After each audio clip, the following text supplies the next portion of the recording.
তো একটা জীবিত মানুষকে কবর দিচ্ছে সাহাবীরা না? মূর্খ কে বলে সব কথা? কোরআন শরীফের আয়াত, রাসূলকে আল্লাহ বলেছেন, নবী আপনি বলেন ইন্নাহুম মাইয়িতুন ওয়া ইন্নাকা মাইয়িতুন ইন্নাহুম মাইয়িতুন, তুমি মরবা, তোমার আগে সব নবী মারা গেছে। আমাদের নবী নন, সকল নবী হলেন হায়াতুন নবী।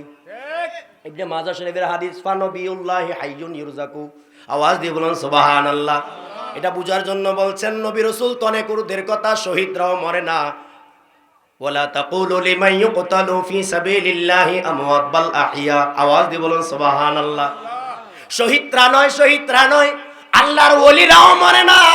আরে ওলিরা নয়, সাধারণ মুমিনরাও মরে না। আরে মুমিন নয়, বুখারী শরীফের হাদিস, আবু জেহেলও মরে না। যুদ্ধের অধ্যায়, জিহাদের অধ্যায়ের মধ্যে স্পষ্টভাবে পাওয়া যায়, আবু জেহেলকে যখন জাহান্নামে পাঠানো হলো, এরপরে প্রিয় নবী আবু জেহেলের লাশের সামনে গিয়ে আবু জেহেলের সাথে কথা বলছে, সে কিন্তু জাহান্নামে মারা গেছে।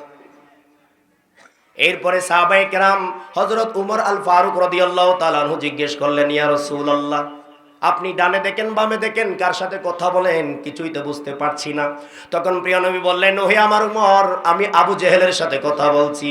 হযরত উমর আল ফারুক তিনি আবু জেহেলের দিকে দেখে, আবু জেহেল তো জাহান্নামে, আবু জেহেল তো মারা গেল, প্রিয় নবী কথা বলছেন, তাই তিনি একটু অবাক চিত্তে দেখছেন প্রিয় নবীর দিকে। ওহে আমার উমর, তুমি আমার দিকে অবাক চিত্তে দেখছো, আরে তুমি উমর থেকে আবু জেহেল আরো বেশি শুনতে পাই। বুখারী শরীফের riwayat, তুমি উমর থেকে, এটা বুঝার জন্য বলছে, তুমি উমর থেকে অর্থাৎ জীবিত মানুষ থেকে মৃত মানুষরা আরো বেশি শুনতে পায়।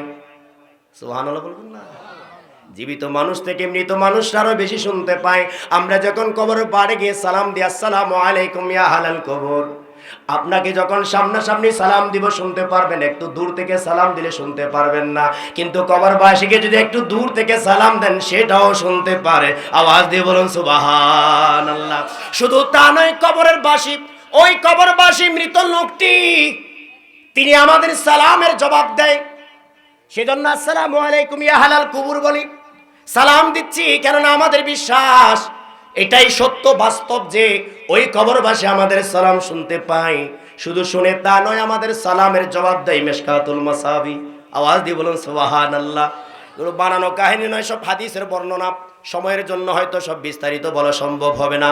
তাহলে বোঝা গেল, সাধারণ মুমিন তো দূরের কথা, কাফের মুশরিকরা তারাও জীবিত, যার যার মতো করে আল্লাহ জীবন দিয়ে রেখেছেন। বুখারী শরীফের মধ্যে কিতাবুন নিকাহ অধ্যায়ের মধ্যে আসছে, আবু লাহাব প্রতি সোমবার তার শাহাদাত আঙ্গুল চুষে চুষে পানি খায়, আযাব হালকা হয়। আওয়াজ দিয়ে বলুন সুবহানাল্লাহ। তাহলে বোঝা গেল, আবু লাহাব কবরের মধ্যে জীবিত। কেউ আছে শান্তিতে, কেউ আছে অশান্তিতে, কেউ আছে শান্তির জান্নাতের বাগানে, কেউ আছে আযাবপ্রাপ্ত অবস্থায়। তাই যার যার মতো করে জীবিত, তাই কেউ মরে না। নবী রাসূল তো অনেক উর্দের বিষয়, সকল নবী রাসূল হায়াতুন নবী। বুখারী শরীফের হাদিস, হযরত জাবির বিন আব্দুল্লাহ রাদিয়াল্লাহু তাআলা আনহু, ওনার পিতার নাম হলো হযরত আব্দুল্লাহ, জাবির বিন আব্দুল্লাহ, ওনার পিতার নাম হযরত আব্দুল্লাহ রাদিয়াল্লাহু তাআলা আনহু। উহুদের যুদ্ধে তিনি শাহাদাত বরণ করেছেন। তিনি ছিলেন হাফিজুল কোরআন। সুবহানাল্লাহ বলবেন না? যখন তিনি প্রথম শাহাদাত বরণ করেছেন, ওনাকে নিয়ে অনেক সুন্দর কাহিনী আছে, অন্য সময় বলবো। হযরত আব্দুল্লাহ রাদিয়াল্লাহু তাআলা আনহু তিনি শাহাদাত বরণ করেছেন।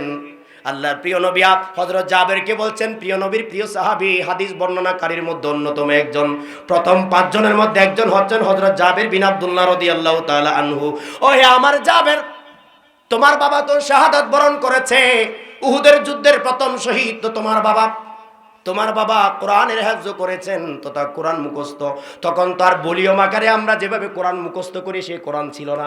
অর্থাৎ ওনার কাছে যা ছিল, আরো বাকিদের কাছে যা ছিল, সবকিছু ওনার কাছে মুখস্থ ছিল। তখন প্রিয় নবী বললেন, তোমার বাবার মতো কে আছে দেখো, যে কোরআন শরীফ মুখস্থ জানে, তার সাথে একই কবরের মধ্যে তোমার বাবাকে দিয়ে দাও, কারণ যুদ্ধের ময়দানে এত আলাদা কবর করার কোনো সুযোগ নাই।